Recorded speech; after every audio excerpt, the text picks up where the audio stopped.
le micro dans le fauteuil d'invité. Alors bonjour à tous, moi je m'appelle Florian, je suis un des fondateurs de Startup Palace. Et comme je suis un peu fainéant, j'ai pas trop envie de préparer cette conférence, autre le fait que Adrien est super sympa. On a trouvé une solution, c'était de vous faire poser les questions à Adrien. Donc finalement, moi je suis juste le simple messager de vos différentes questions. Donc Adrien, bonjour. Qui es-tu, Adrien Vérac? Bonjour Florian et bonjour à tous. Adrien, je suis cofondateur d'une boîte qui s'appelle Dashbox, qui est toujours d'ailleurs, qui s'appelle maintenant Refectory, qui est une cantine digitale qui livre les salariés d'entreprise à l'heure du déjeuner. Et j'ai plus récemment monté Foodtech Founders, qui est un startup studio Foodtech et Impact. Ok, très bien. En tout cas, merci beaucoup d'être là. Donc du coup, on va le faire un peu en deux temps. Un premier temps sur Dashbox et puis aussi sur la vision qu'a Adrien de la food, et puis un second temps sur sa nouvelle aventure de Startup Studio qui est aussi passionnante. Sur le modèle un peu Dashbox, donc une première question, c'est en quoi le modèle, c'était quoi le modèle et en quoi cette startup a contribué à la transition alimentaire? Alors, peut-être déjà pour quelqu'un reconnaît sa question Dashbox, ouais. Pour ceux qui ne connaissent pas, donc déjà Dashbox, c'était, comme je le disais, une cantine digitale. Et notre métier, c'était de livrer des bons repas à un panier moyen autour de 8 € pour adresser le ticket restaurant, avec une livraison vraiment optimisée et dans les zones à forte densité d'entreprises, et essentiellement les zones périurbaines, là où les autres acteurs de la food delivery n'allaient pas encore il y a 8 ans de cela. Une boîte qui a été une super aventure. On est passé de 2-3 personnes à un peu plus de 320 en 4 ans. On faisait un peu plus de 20 millions d'euros de chiffre d'affaires la 4e année. Et c'est une boîte qu'on a exité avec Carrefour, qui nous a racheté juste avant le Covid. Donc super aventure. Et pour répondre à la question de la transition écologique, en réalité, c'était pas vraiment notre mission. En tout cas, chez Dashbox, il y a 8 ans. Notre mission, c'était plus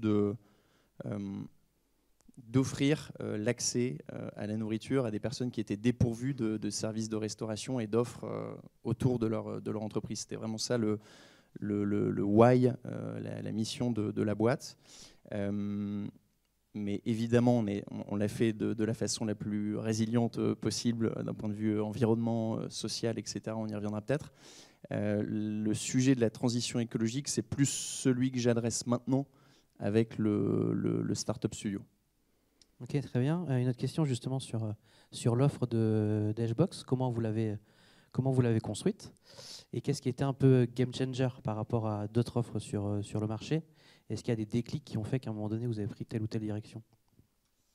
C'est une bonne question. L'offre, elle a effectivement connu plusieurs étapes. Quand on s'est lancé au démarrage, on avait un modèle qui était 100% intermédiaire. Enfin, on faisait la mise en relation entre le client final, le salarié et le restaurant, rien d'autre.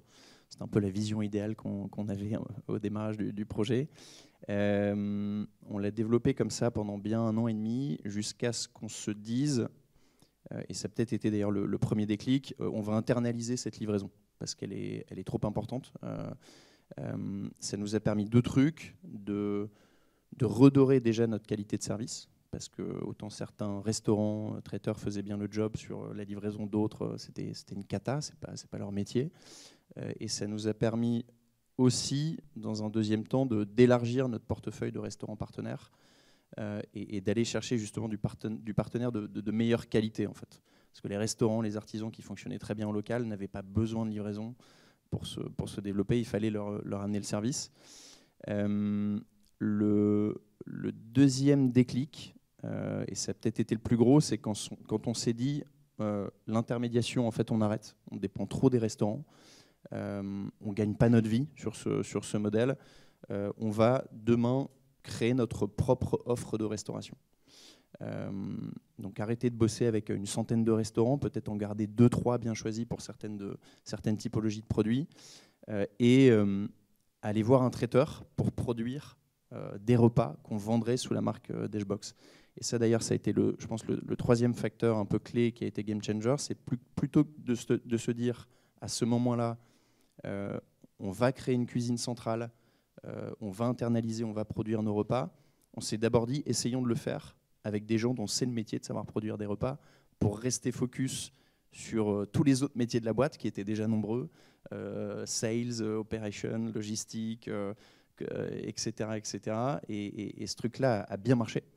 Les traiteurs ont tout de suite, enfin le traiteur au démarrage avec lequel on bossait faisait tout de suite du super job, et ça nous a permis aussi de pouvoir scaler très vite, et à moindre coût aussi, parce qu'on ne dépendait pas de l'ouverture d'une deuxième cuisine pour ouvrir une ville. On s'appuyait sur le traiteur existant qui savait nous livrer un peu partout en France, et du coup on a pu très très vite, en l'espace de 3-4 ans, ouvrir une petite dizaine de villes en France et très vite exporter le concept.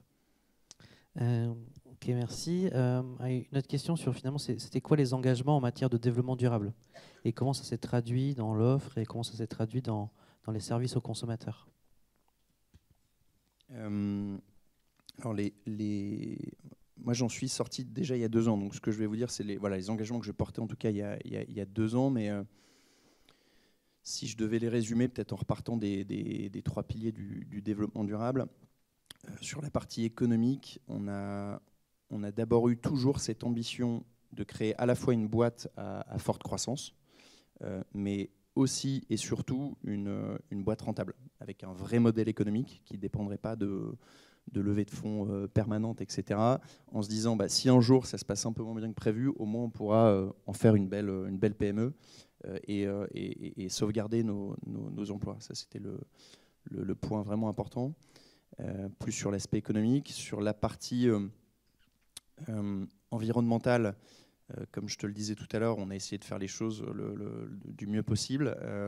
On imposait à nos traiteurs des cahiers des charges très spécifiques et on leur demandait de bosser avec certains labels, de bosser au maximum avec des approvisionnements locaux et à minima français. On faisait gaffe à nos packaging, un maximum de packaging et de supports éco-conçus ou des packaging qui se recyclent bien.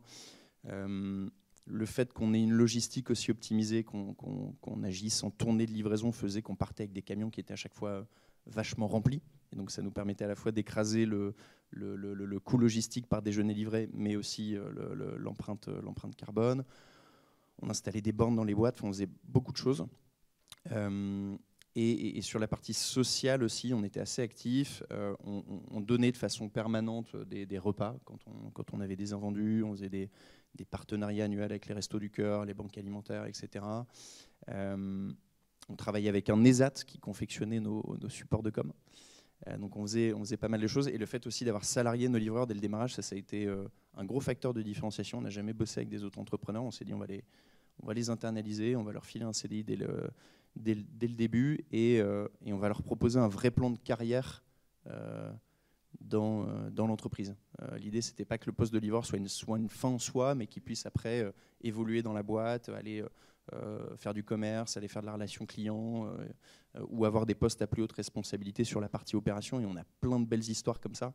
Aujourd'hui, tu as des mecs qui sont patrons de leur BU qui étaient au démarrage livreur, et qui gèrent une BU qui fait plusieurs millions d'euros de chiffre d'affaires. Ce qui est assez ouf. Tu en as parlé un peu de la notion de logistique et il y a pas mal de questions là-dessus, notamment, vous dites avoir finalement, Dashbox, écrasé le coût de la logistique aux environs de 1 euro par commande, donc ce qui est quand même bien. Et ça, vous l'avez fait comment? Grâce à quelle astuce? Comment vous avez, c'est quoi la secret sauce finalement sur cette partie-là, qui est un point hyper important dans le modèle économique?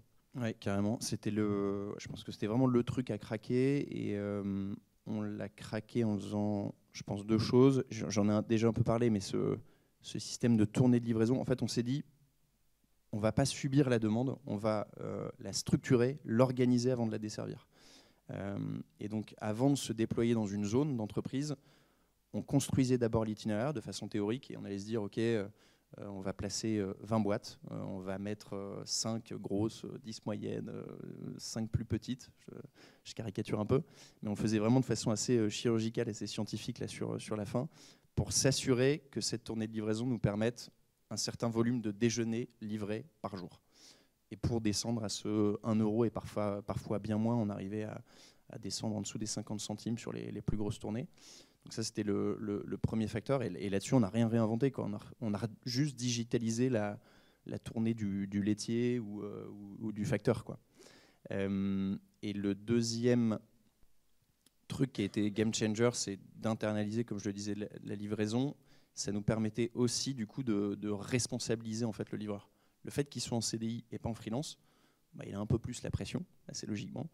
Et on pouvait aussi du coup le responsabiliser parce qu'il était non seulement préparateur de ses commandes et livreur de ses commandes. Donc s'il y avait une erreur, c'est lui qui allait se faire taper sur les doigts. Et chaque fin de mois, on l'animait avec un PNL en lui montrant tiens, regarde, ce mois-ci, tu as fait X erreur. Voilà ce que ça coûte à la boîte, voilà les objets du mois prochain. Enfin, ça nous permettait du coup de vraiment monitorer la performance de notre livraison et accessoirement d'avoir une belle expérience client avec un mec qui sourit, bien sapé. Et ça, c'est maintenant des détails quand même qui comptent, je pense. Passons maintenant au rachat, parce qu'il y a pas mal de questions là-dessus. Ce qui est intéressant, c'est que, mine de rien, il n'y a pas beaucoup de startups qui se font racheter. C'est quand même une expérience qui est rare, même si médiatiquement, on en parle peut-être beaucoup. Finalement, est-ce que tu peux nous dire comment s'est passé ce rachat ? Comment s'est passé finalement, qui dit rachat dit rapprochement. Donc voilà, il y a pas mal de questions aussi de est-ce que Dashbox n'a pas perdu ses valeurs, sa mission, enfin, même si maintenant on sait que tu es parti, mais voilà, en gros, comment est-ce que tu peux nous raconter cette histoire ? Oui, bien sûr. Alors tout a démarré fin 2019 en fait. On était en process de levée de fonds avec l'ambition de lever une vingtaine de millions pour accélérer à la fois en France et aussi en Europe.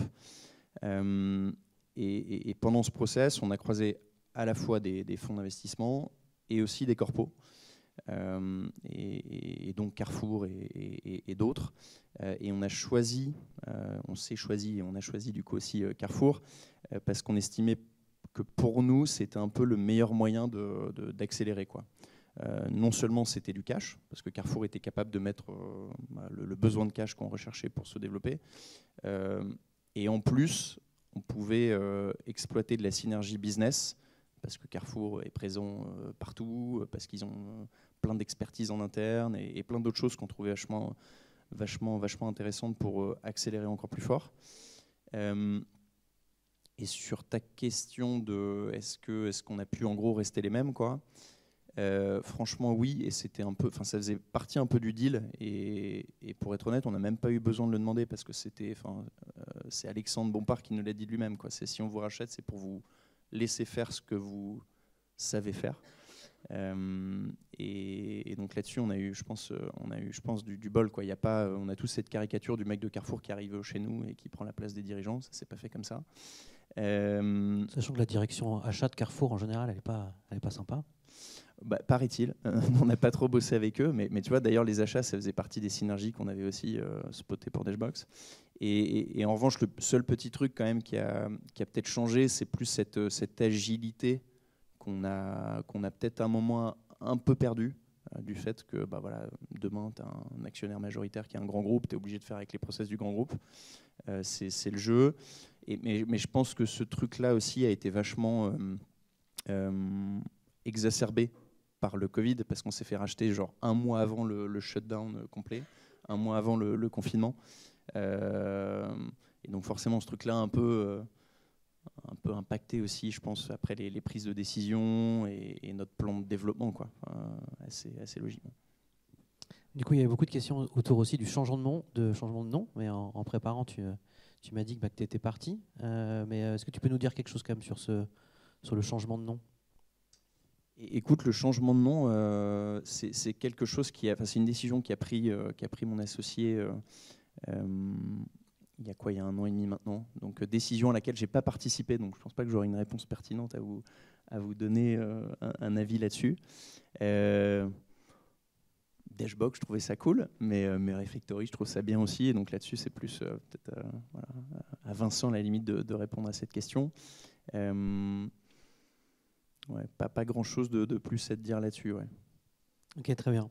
On va passer à des sujets peut-être un peu plus méta avant d'arriver sur le Startup Studio et ton aventure de maintenant, avec une question avec un peu de chiffres, donc accrochez-vous. Donc aujourd'hui, 48% des salariés français apportent au moins une fois par semaine leur repas au travail. contre 31% en 2021 selon l'enquête Speak Snacking réalisée en France. Qu'est-ce que tu penses justement de ces distributeurs et collecteurs de contenants réemployables pour répondre un peu aux tendances de marché? C'est quoi un peu ta vision sur ça? Alors la gamelle, clairement, c'était déjà le plus gros concurrent de Dashbox, et ça l'est toujours, et a priori encore plus aujourd'hui. Et je pense que c'est un fait à cause de la grosse tension sur le pouvoir d'achat qu'il y a en ce moment. Après, la consigne, du coup, en food delivery sur la verticale vraiment repas, je parle, j'y crois pas trop.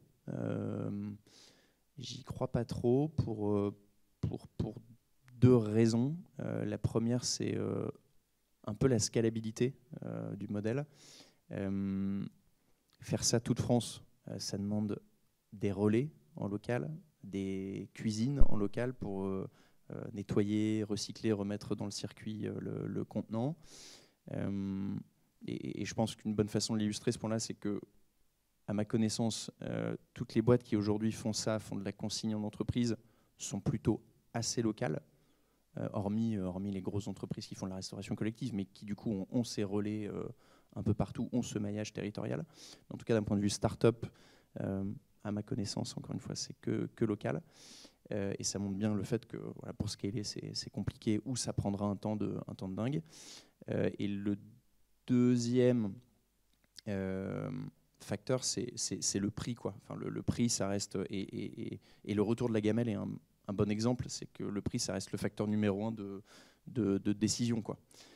Et d'ailleurs, nous, chez Dashbox, on avait fait l'étude, on s'était amusé à se dire, tiens, si demain on bosse avec de la consigne, quel serait le prix d'une Dashbox? Et on était quasiment au double. Donc demain, on va dire aux gens, tiens, le panier moyen, il passe de 8 à 16. Ça marche pas, quoi.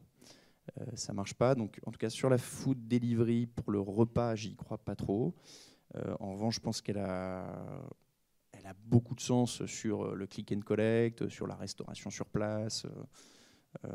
Et il était temps de l'avoir arrivé chez les gros acteurs. Et j'y crois peut-être aussi un peu plus sur le marché peut-être du B2C, de la livraison à la maison, et sur d'autres verticales de produits. Je pense à une boîte qui le fait très bien sur la partie boisson, par exemple, qui est le Fourgon, enfin, voilà, 900 Care, par exemple, sur les produits de beauté, tu vois, plus ce genre de boîte, quoi. Ici à Nantes, on a Bernie, là, justement, qui travaille sur la consigne, mais sur la partie GMS. Du coup, alors, une question qui est très large, mais c'est comment anticiper les enjeux liés au climat? Tu as 3 heures. Ouais, elle est dure, cette question. Les anticiper, j'ai l'impression qu'ils sont plutôt clairs, les enjeux climatiques. Si j'essayais de résumer, c'est comment nourrir plus de monde avec moins de ressources, tout en émettant moins de gaz à effet de serre, et même en s'efforçant de réduire aussi les inégalités sociales. C'est comme je le disais en intro, un peu le boulot qu'on essaye modestement de faire avec le studio. En revanche, ce qui est peut-être plus anticipé, sont peut-être plus les tendances de consommation, quoi. Pour justement demain répondre avec le bon produit, le service, essayer de se poser la question de savoir comment les jeunes de demain consommeront, ou les jeunes seniors, enfin les futurs seniors consommeront, tu vois. Ça, je pense que c'est plus un truc à anticiper, et c'est ce qu'on essaye aussi de regarder. Et après, pour moi, les 2 leviers principaux pour essayer d'accompagner cette transition alimentaire, en tout cas ce qu'on fait, ce qu'on regarde un peu dans le studio, c'est le volet un peu éducation. Comment demain tu vas apprendre aux jeunes, aux gens à mieux consommer qu'aujourd'hui. Et le deuxième, c'est l'innovation, quoi, qui te permet demain de proposer des meilleurs produits, des meilleurs services, plus sustainable, quoi. Justement, Adrien, là, ça nous permet de faire une bonne transition sur justement cette aventure du Startup Studio. Est-ce que tu peux nous dire comment c'est né, pourquoi tu as eu cette idée, et comment tu l'as montée? Carrément. Alors, comme je te le disais, je suis sorti de Dashbox il y a 2 ans avec, pour 2 trucs. Déjà, c'est que la crise nous a fait mal et j'avais plus de projets suffisamment stimulants pour me maintenir motivé. J'étais encore loqué 2 ans et demi dans l'aventure, et donc j'ai négocié une sortie anticipée parce que aussi et surtout cette envie d'entreprendre, de relancer un truc me démangeait trop. Et après un long process quand même de réflexion, j'ai opté pour ce modèle de start-up studio parce que c'est un peu, en tout cas pour moi, le modèle idéal. Je voulais vraiment avoir cette capacité de suivre plusieurs projets, tu vois, plutôt que de me remettre sur une boîte et d'être très très focus sur un sujet, plutôt d'accompagner des entrepreneurs et avec cette volonté de créer de l'impact. Et d'où ce terrain de jeu qu'on a choisi qui est la food, parce que globalement quand tu veux monter des boîtes à impact, la food c'est un peu le marché idéal. Et donc on a lancé ça avec 3 personnes, Neville, Thomas et Anne-Céline, qui sont mes associés, respectivement COO, CTO et CIO, mais Impact pour le I. Et on est live depuis janvier. Voilà un peu pour le. Est-ce que peut-être tu peux nous faire une définition de c'est quoi un startup studio? Ouais. Alors il y a plusieurs définitions possibles.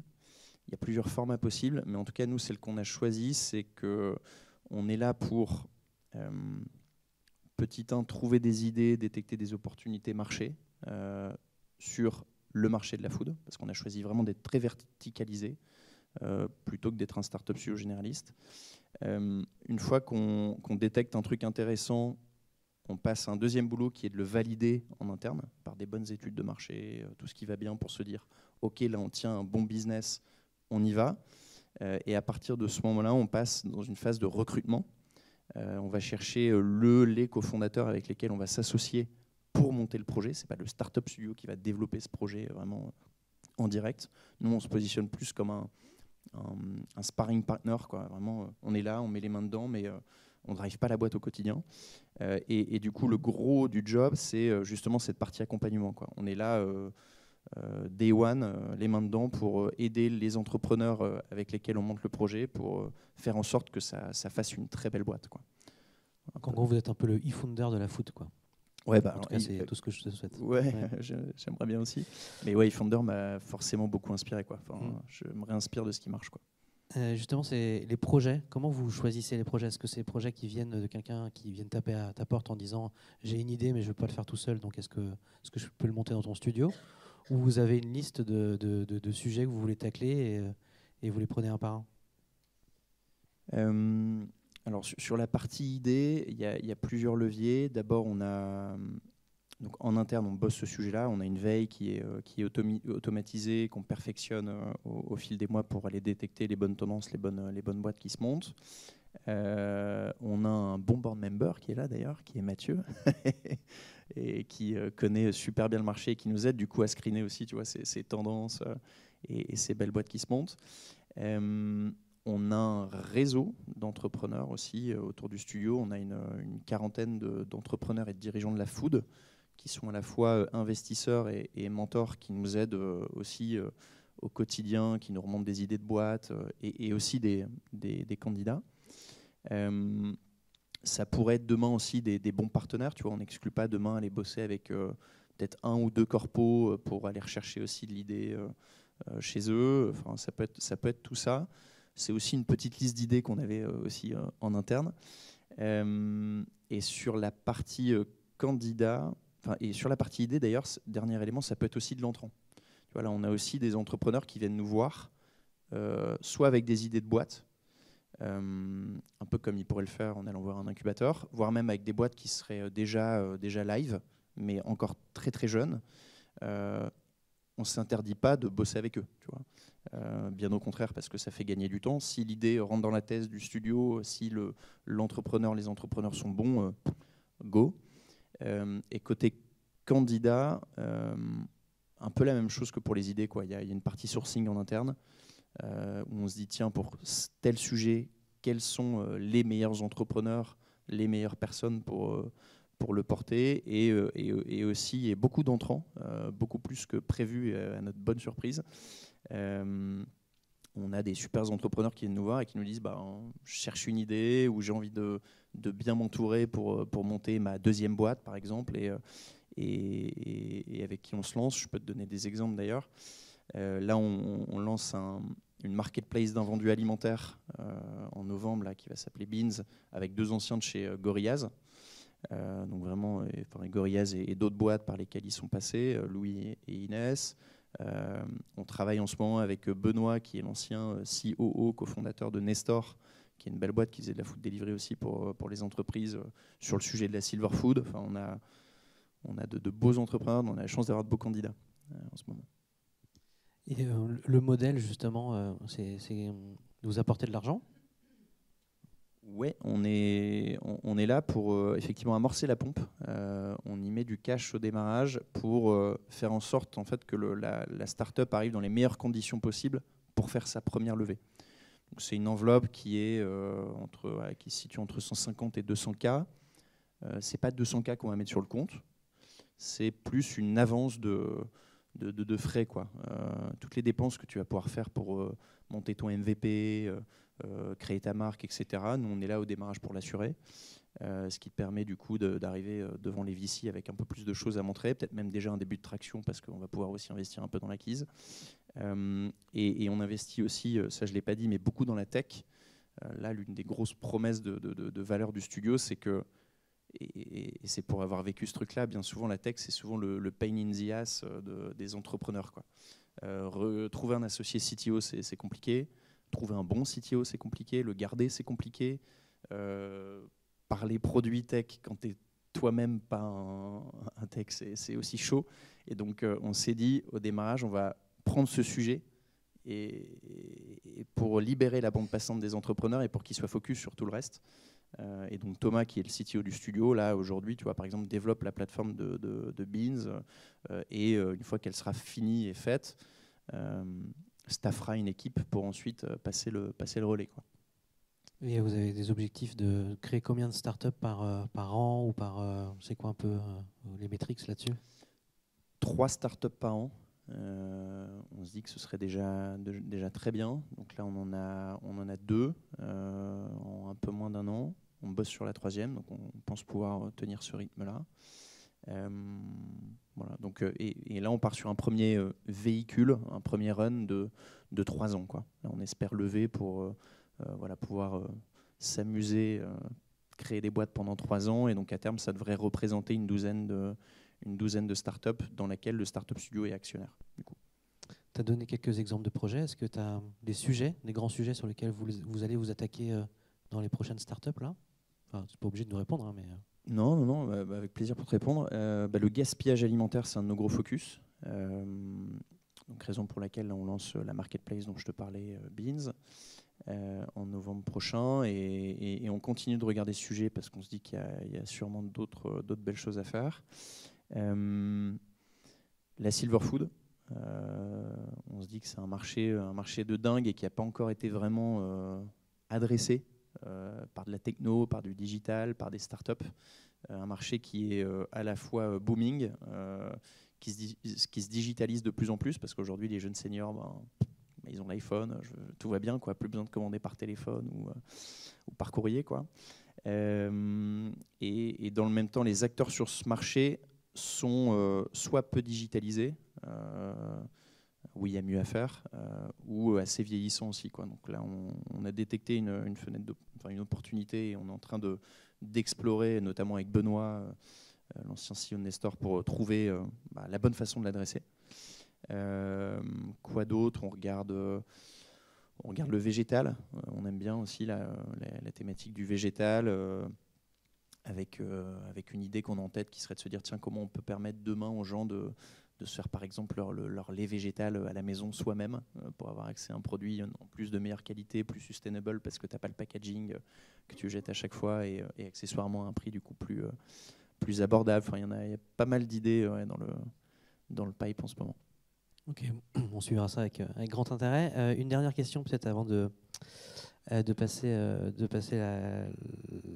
les micros au public pour des questions. C'est finalement donc une question peut-être un peu tarte à la crème pour la fin, mais c'est quoi le conseil ou les conseils que tu pourrais donner aux créateurs de start-up pour essayer de créer des start-up qui ont vraiment une croissance qui est significative et qui finalement qui a un impact? Je vais t'éviter la réponse tarte à la crème, du coup. Je pense à un truc qui a été game changer en plus pour nous, ça a été de s'entourer des bons invests. Alors certains pourront me dire aujourd'hui c'est compliqué et je l'entends, mais en tout cas si vous avez la possibilité demain de choisir les investisseurs avec lesquels vous voulez bosser, ça peut être vraiment game changer. Nous on l'a vu chez Dashbox, on a eu la chance de bosser avec un mec qui s'appelle Boris qui est chez Partech et Hervé qui était un mentor de Boris Golden. Ouais, Boris Golden, ouais. Et Hervé Cuvillier. Et en fait, ces mecs-là nous ont évité plein de conneries. On n'en serait clairement pas là sans eux, tu vois. Et ils ont été transformatifs parce qu'ils nous ont bien managés et ils nous ont filé des conseils de dingue, quoi. Donc, et c'était une chance. Donc, pouvoir se mettre dans cette position-là, en choisissant bien, encore une fois, les VC avec lesquels vous bossez demain, ça peut être assez game changer pour votre startup, quoi. Ok, très bien. Merci beaucoup, Adrien. Alors, est-ce qu'il y a des questions, du coup, dans la salle? Eva va passer avec le micro. C'est toujours la première question qui est difficile, mais après, ça, c'est comme le ketchup, après ça part d'un coup. Voilà.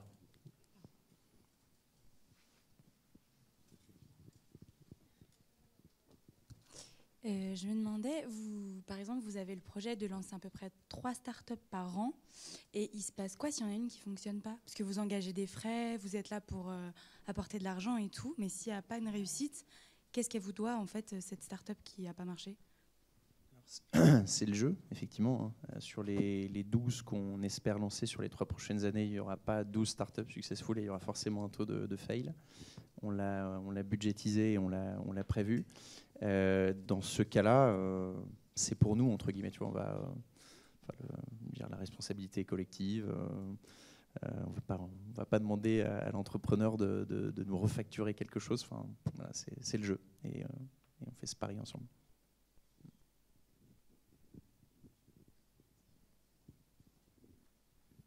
D'autres questions?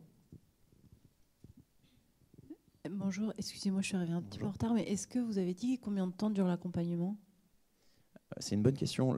L'accompagnement très opérationnel est censé durer jusque la série A. Donc vraiment la grosse levée de fonds qu'on espère aller taper à horizon 1 an et demi, 2 ans. Donc un peu plus vite que sur la timeline un peu plus classique. Mais donc pendant 1 an et demi, on est vraiment les mains dedans, on mouille la chemise avec l'entrepreneur et on est en support. Et post-série A, on reste évidemment actif dans la boîte, mais on passe plus dans une posture de board member, quoi. On accompagne, mais de façon un peu plus high level l'entreprise et un peu moins opérationnelle. Je me permets, j'ai encore le micro. Et vous avez ciblé des investisseurs en particulier ou pas particulièrement? Ouais. Alors déjà, au démarrage de l'aventure, là, en début d'année, on a fait une première levée de fonds pour amorcer le studio. Le petit challenge qu'on s'était fixé, c'était de ne lever qu'avec des acteurs de la food et de l'impact, pour avoir cette opportunité justement de créer ce réseau d'experts autour du studio qu'on pourrait ensuite leverager pour nos projets, parce que ces gens-là sont aussi là pour être appelés en cas de besoin, filer des conseils, pousser des candidats, des idées, etc., etc. Et ça marche, tu vois, on le voit depuis le début de l'année. C'est pas juste une belle liste de noms. Donc ça, c'était la première étape, et donc on l'a réussi, quoi. On a levé quasiment 600 000 euros qu'avec des gens de la food tech et de l'impact. Et l'ambition là pour le deuxième tour, qui correspond un peu plus à la série A pour le studio, c'est d'essayer de refaire la même chose. Et là, plutôt d'aller lever avec soit des corporates qui bossent dans ce marché de l'agroalimentaire, de la food au sens large, et des familles d'industriels, de l'agro aussi, pour poursuivre l'aventure sur ces 3 prochaines années.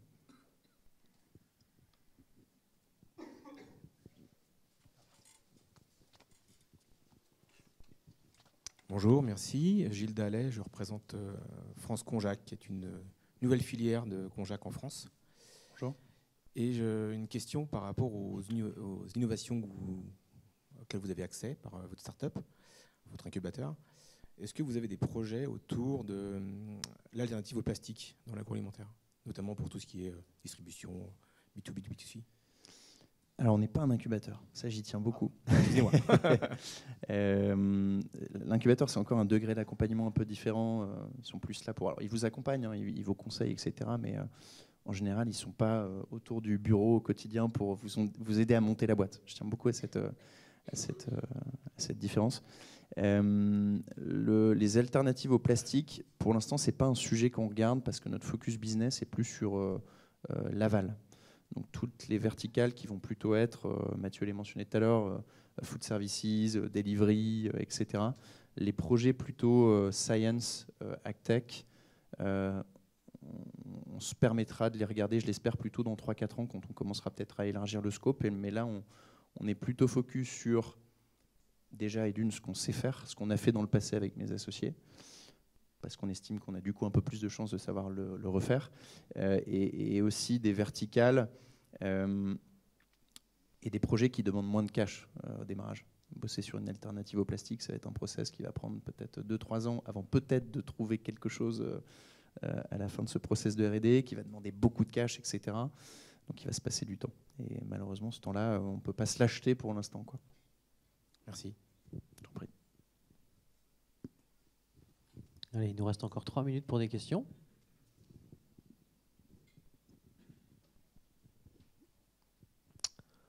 Bon, ok, ici.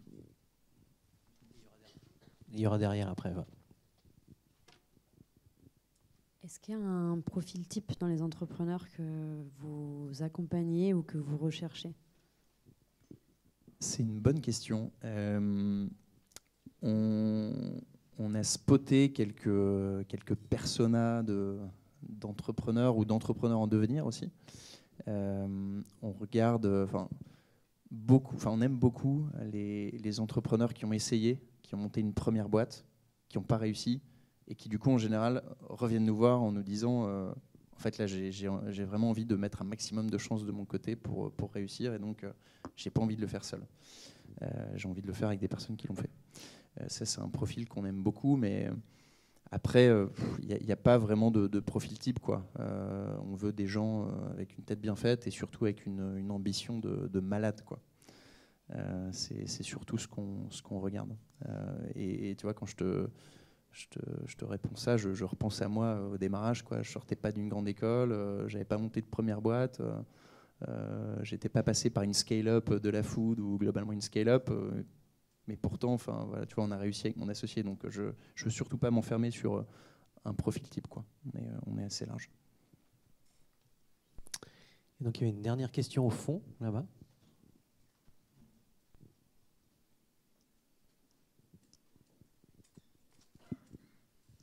Bonjour.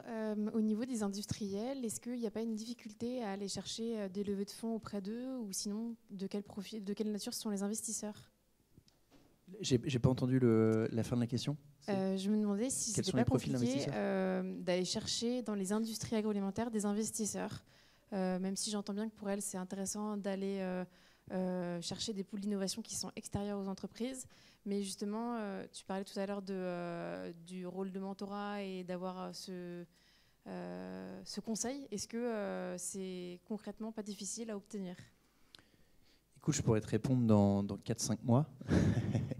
Là, on commence seulement à initier un peu les premières discussions et les premières discussions sont encourageantes parce que, comme tu l'as dit, les corpos ont du mal à innover en interne.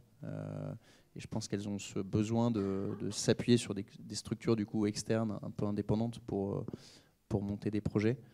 Donc le mariage fait plutôt sens. Après, est-ce qu'ils peuvent le faire? Est-ce qu'ils ont les moyens de le faire? Ça, c'est peut-être une autre question, mais qui dépend, je pense, beaucoup des corpos à qui tu t'adresses. Effectivement, il y en a qui vont un peu mieux que d'autres. Donc, à nous peut-être d'aller voir les bons aussi et de bien cibler pour notre levée. Adrien, merci beaucoup. On peut l'applaudir. Merci à toi. Merci à toi.